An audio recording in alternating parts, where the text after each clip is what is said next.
के जिस प्रकार जो जलस्तर कमी आई है, थोड़ा सा राहत महसूस हुई है। नालंदा से न्यूज़ 18 के लिए अभिषेक कुमार।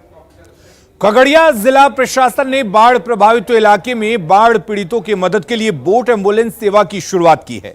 इस बोट एम्बुलेंस पर डॉक्टर और स्वास्थ्य कर्मियों के साथ साथ प्राथमिक उपचार किट मौजूद है। खगड़िया के अलौली प्रखंड की 5 पंचायतें बाढ़ से प्रभावित हैं, जहां बोट एम्बुलेंस के जरिए बाढ़ पीड़ितों तक मदद पहुंचाई जाएगी। इस बोट एम्बुलेंस के माध्यम से बाढ़ग्रस्त इलाके के लोगों को कोरोना टीकाकरण के साथ साथ कोरोना जांच का भी काम किया जाएगा। खगड़िया डीएम आलोक रंजन घोष और स्वास्थ्य विभाग के पदाधिकारियों ने हरी झंडी दिखाकर बोट एम्बुलेंस को रवाना किया, जिससे लोगों में उत्साह है। नाव काफ़ी बड़ा है और स्पेस को इस हिसाब से हम लोगों ने इस नाव का चयन किया है कि अगर भविष्य में वहाँ पर किसी प्रकार के राहत सामग्री इत्यादि पहुँचाने की आवश्यकता पड़े तो ये नाव जो एक तरीके से मल्टीपर्पज इसका काम करे। स्वास्थ्य सुविधाएं, टीकाकरण, टेस्टिंग और साथ ही साथ आपदा राहत के लिए यदि कभी भी आवश्यकता पड़े तो वहाँ पर बचाव राहत कार्य के लिए भी इस नाव का इस्तेमाल किया जा सके। बाढ़ के बख्तियारपुर में गंगा के जलस्तर में बढ़ोतरी के बाद भी लोग जान जोखिम में डालकर गंगा में छलांग लगा रहे हैं। अलर्ट के बाद भी नाबालिग और युवा जान जोखिम में डालकर स्टंट करने से बाज नहीं आ रहे। तस्वीरें बख्तियारपुर के सीढ़ी घाट की हैं।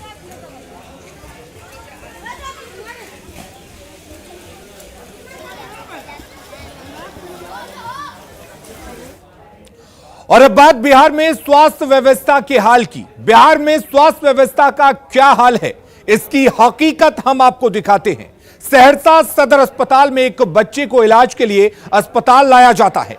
बिजली नहीं होने और जनरेटर में तेल नहीं होने की वजह से उसका इलाज मोबाइल की रोशनी में करने की तस्वीर कैमरे में कैद हुई। तस्वीरें आपके सामने हैं। अस्पताल में जनरेटर भी है, लेकिन उसमें डीजल नहीं रहता। जब जरूरत पड़ती है तो तेल के लिए कर्मचारी इधर उधर दौड़ते हैं। देखिए तस्वीर में कैसे कर्मचारी गैलन में डीजल लेकर आते हैं, फिर उसे जनरेटर में डाला जाता है। इस व्यवस्था को देखकर आप अंदाजा लगा सकते हैं कि बिहार में अस्पतालों की हकीकत क्या है। करीब 45 मिनट तक बिजली नहीं रहती है और मोबाइल की रोशनी में इलाज जारी रहता है। हालांकि मामला सामने आने पर सिविल सर्जन ने संज्ञान लिया है, साथ ही लापरवाह लोगों को शो कॉज भी जारी किया गया है। वहीं स्थानीय विधायक और मंत्री आलोक रंजन ने भी व्यवस्था को दुरुस्त करने का भरोसा दिया है। तो यह खबर सहरसा से है, जहां सदर अस्पताल की लापरवाही की जितनी भी बात की जाए वो कम होगी। ऐसा ही लापरवाही उस वक्त भी देखने को मिला जब 1 साल के एक छोटे बच्चे को सांप काटने पर परिजन सदर अस्पताल के इमरजेंसी वार्ड में इलाज के लिए लेकर आते हैं। अस्पताल में उस वक्त बिजली नहीं होती है और न ही जनरेटर चलाया जाता है। खास बात यह है कि जनरेटर में डीजल ही नहीं था। लाइन कटने के बाद से संविदा पर चल रहे जनरेटर कर्मी तेल लाने गए और तब तक तकरीबन 45 मिनट तक बच्चे का इलाज मोबाइल के टॉर्च की रोशनी में किया जाता रहा और अस्पताल प्रशासन 45 मिनट तक मूक दर्शक बना रहा।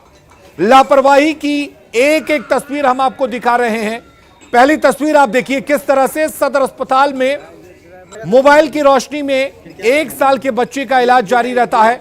दूसरी तस्वीर आप देख सकते हैं, बिजली गुल है लेकिन जनरेटर में डीजल नहीं है।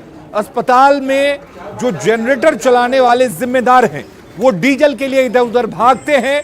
डीजल की व्यवस्था की जाती है लेकिन व्यवस्था करने में 45 मिनट का वक्त लगता है। उसके बाद जनरेटर में डीजल डालकर जनरेटर को शुरू किया जाता है, स्टार्ट किया जाता है।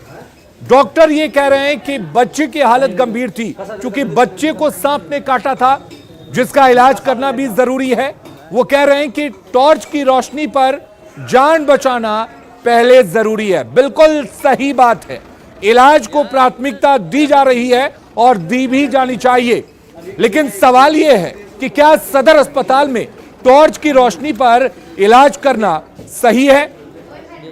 क्या बिजली गुल होने के बाद से जनरेटर के लिए डीजल लाने जाना सही है? क्या पहले से डीजल की व्यवस्था नहीं की जानी चाहिए थी?